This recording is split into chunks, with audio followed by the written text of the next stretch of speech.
Good morning, students. Welcome back. Today we are going to start our first chapter in political science, that is power sharing. In this chapter, we will discuss the points which I have written on the board. First is power sharing, its meaning. In this subtopic, we will discuss about the meaning of power sharing and how it can be important for any country. Second is story of Belgium and Sri Lanka. Under this subtopic, we have examples of two countries by which we can understand that if power sharing is not going on in the country, the people of that country can face so many problems. Next is the importance of majority in Sri Lanka. Under the subtopic, we will come to know how majority plays an important role in Sri Lanka. But along with that, majority sometimes can create problems also. Next is accommodation in Belgium. In this subtopic, we will come to know what kind of arrangement is there in Belgium regarding government and how it can be useful for all the people who are living in Belgium, having so many diversities. Next is need of power sharing. Under this subtopic, we will discuss the need of power sharing in any country. Means why power sharing is mandatory in all the countries to govern the country systematically. And at last, we will discuss about different forms of power sharing in the form of different organs of government, in the forms of different levels of government. So, we will start our first subtopic, that is power sharing, with its meaning. The meaning of power sharing we can understand easily with the help of examples of different forms of government. In our previous chapters also, in different classes, we discussed about different forms of government. All the forms of government have different features, different way of working. In this way, when we will discuss about different forms of government, finally we will observe how power sharing can be important for any country to run that country systematically. First is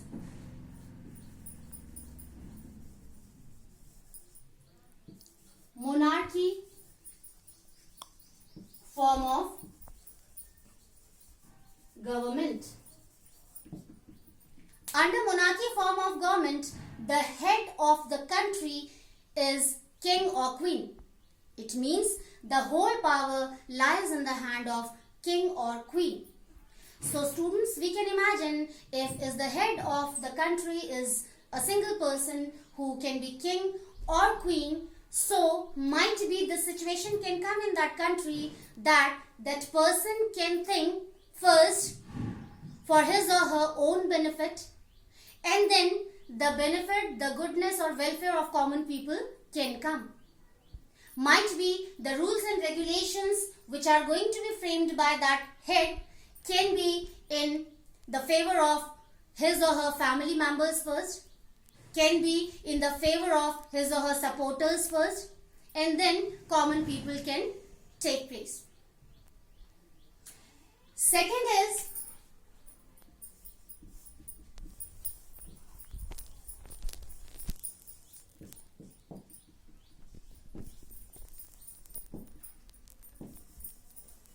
dictatorship form of government. Students, again this is a kind of form of government. Under this form of government, the head of the country can be an army official, or we can say the whole power lies in the hand of army people. Again, this situation come in that country where heads are army officials, that common people can be ignored by them. Everything can go on in their own favor first, in comparison of doing everything in the favor of common people. Third is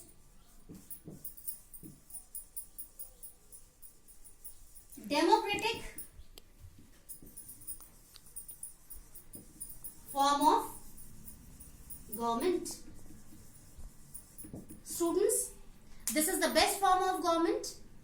Why? Because in democracy or under democracy, all the common people enjoy their different rights and different facilities. Under democratic form of government, the whole power lies in the hand of common people only. Or democratic form of government can be able to work for the common people in a nice way. The definition of democratic form of government can be understood by us easily with the help of the words of Abraham Lincoln. That is, it's a type of form of government which is of the people, by the people and for the people. It means common people choose common people from the society as their representatives, and after becoming representatives, these common people start working for common people only. So in this way we can understand that the whole power lies in the hands of common people only. Our representatives or our political leaders know very well that if they are the part of government, so they should have only one purpose, that is to work for the welfare and goodness of the people. So students, in democratic form of government, we can understand how power sharing is going to work. Under democratic form of government, we can understand different organs of government. It means we have legislature, executive and judiciary. All these organs work at the same level, but these organs have their own limitations of power. For example, legislature has to make rules and regulations. Executive has to do the implementation of these rules and regulations in the country properly.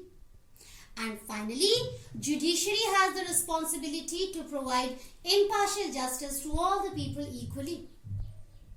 Here we have to understand one more thing which is very important, that all these three organs have their own boundaries or limitations.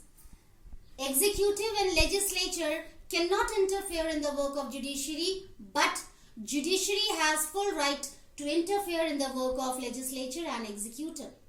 Why? Because if rules and regulations will not be in the favor of common people, then judiciary can also not be able to provide them impartial justice. So, judiciary has the right to check how rules and regulations are going to be framed by legislature and how it's going to be implemented by executive. Now students, we are moving towards our second subtopic, that is story of Belgium and Sri Lanka. How in the absence of power sharing, the people of these two countries faced different problems.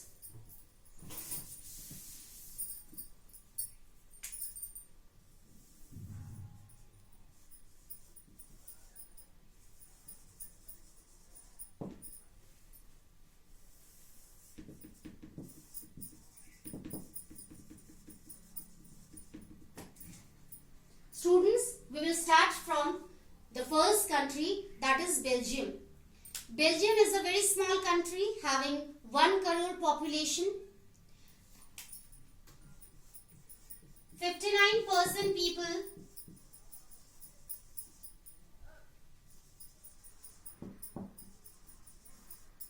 living in Flemish region speak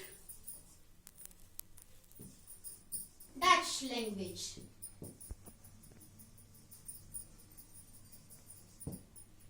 Second, 40% people living in Wallonia region speak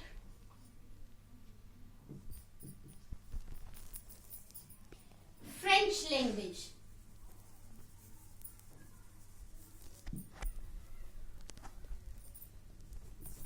And remaining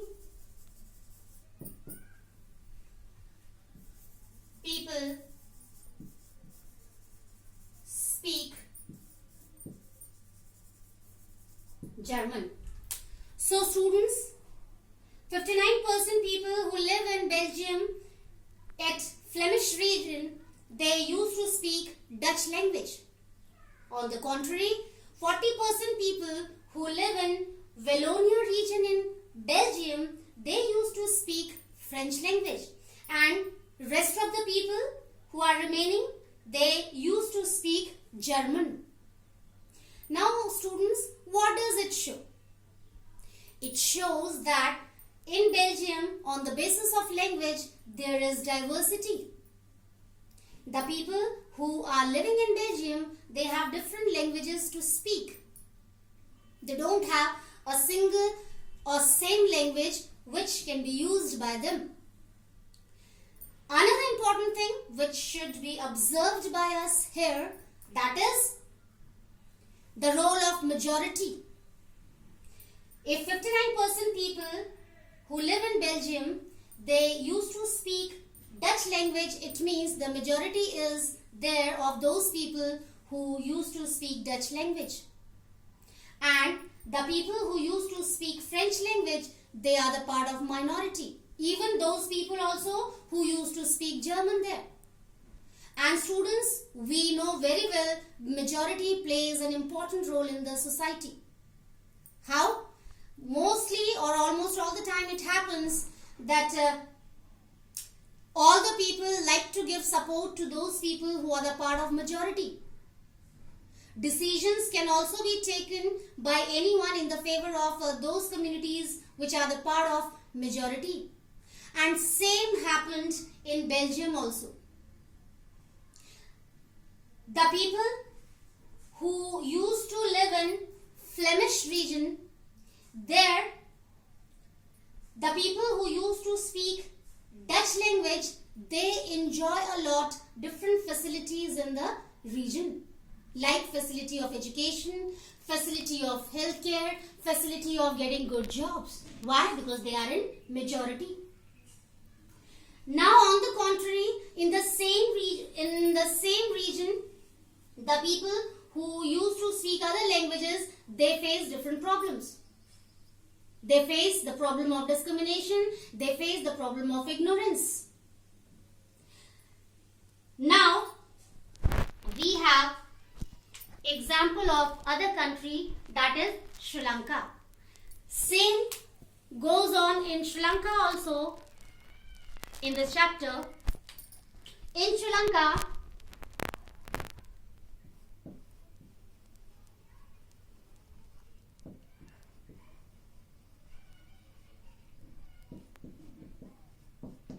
the people who live in Sri Lanka and who used to speak Sinhala language, their ratio is 74%.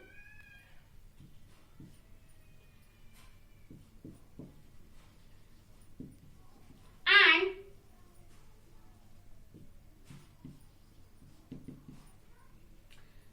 the people who used to speak Tamil in Sri Lanka, their ratio is 18%. So again we can compare easily, the majority is of Sinhala speakers in comparison of Tamil speakers. 74% people used to speak Sinhala and 18% people used to speak Tamil. Now you can imagine the Tamil speakers can face so many problems in the absence of power sharing in Sri Lanka. Again we have to do division of Tamil speakers. First,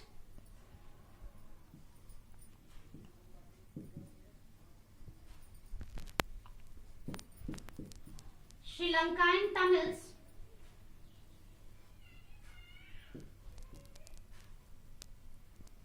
and second is Indian Tamils. Now students, it's very important for everyone to understand how this division is going on. Sri Lankan Tamils are those people who are the natives of Sri Lanka. They are natives of Sri Lanka, they are citizens of Sri Lanka and they used to speak Tamil. On the contrary, Indian Tamils, when colonial rule was going on in country India, due to the process of plantation, many Indians used to come to Sri Lanka for working there. So at that time, when they started working there, finally they decided to settle down in Sri Lanka only, and that became the reason for the division of Tamil speakers. So these are called Indian Tamils. They went there to settle down, and Sri Lankan Tamils are natives of country Sri Lanka. So students, same happened with Tamil speakers in Sri Lanka as the minority section faced in Belgium. Most of the facilities, most of the rights are going to be enjoyed by Sri Lanka in Sinhala speakers. Why? Because they are in majority. Now students, what happened when Tamil speakers did not get chance to enjoy all the rights or all the facilities in their country? They started protesting against Sinhala speakers. They felt that all the facilities, all the rights were going to be enjoyed by them only, and they were getting only ignorance or the problem of discrimination. So they started fighting against them. They started organizing rallies. They started to go on strike.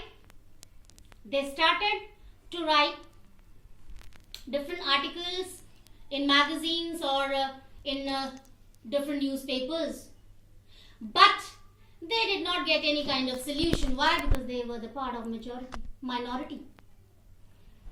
Now students, our next subtopic is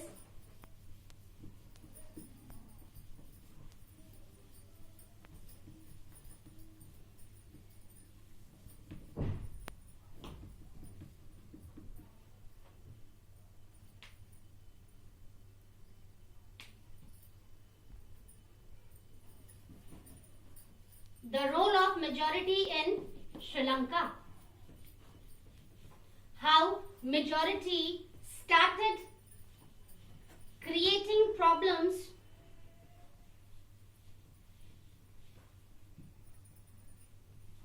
for the people who were Tamil speakers. How in the absence of power sharing, they faced so many problems in their life which were kind of dangerous for them. Now, our next subtopic is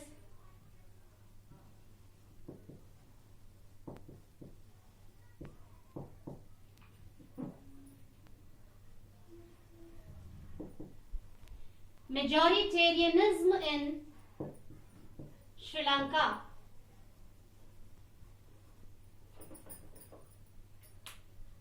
Students, under this we have to discuss how majority can create different problems also for the people who live in society and who are the part of minority. As in our previous subtopic, we came to know that the majority is of Sinhala speakers in Sri Lanka because their ratio is 78% in comparison of Tamil speakers.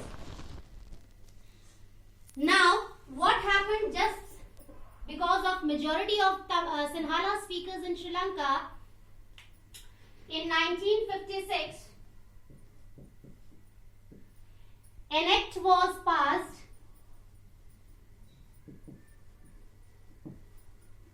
and according to that act, what happened in Sri Lanka on the basis of majority, now we are going to discuss. First,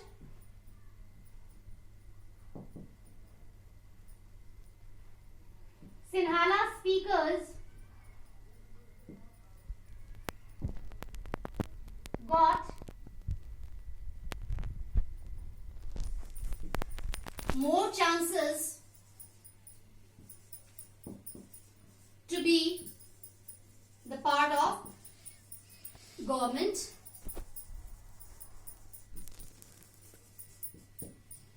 Second,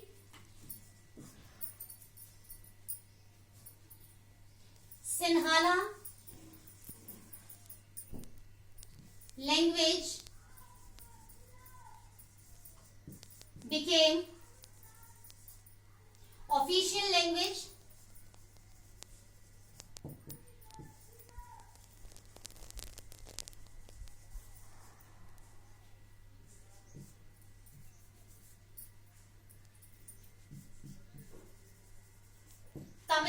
speakers got ignorance. Now, what happened on the basis of majority in Sri Lanka? In the year of 1956, there was an act which was passed by the government of Sri Lanka, which was totally in the favor of Sinhala speakers. Sinhala speakers got more chances to be the part of government as representatives because they were in majority. Sinhala language became official language. It means Tamil language was going to be ignored by Sinhala speakers. They were the part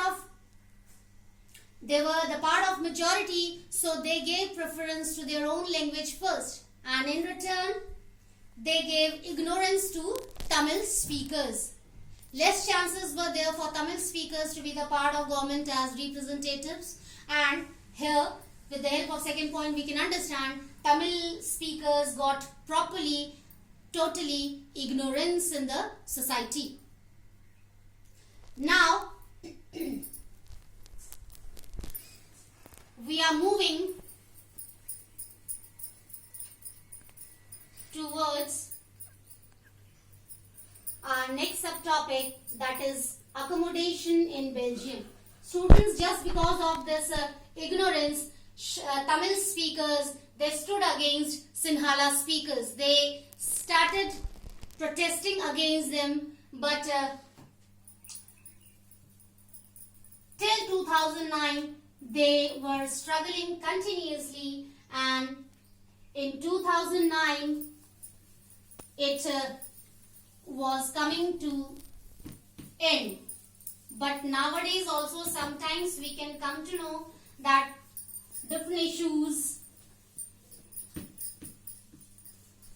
can be created there by the people of the society who used to speak Tamil. Still, they are facing many problems in Sri Lanka. They are facing ignorance, they are facing discrimination. Even then, we can say changes are there in the society of Sri Lanka, no doubt.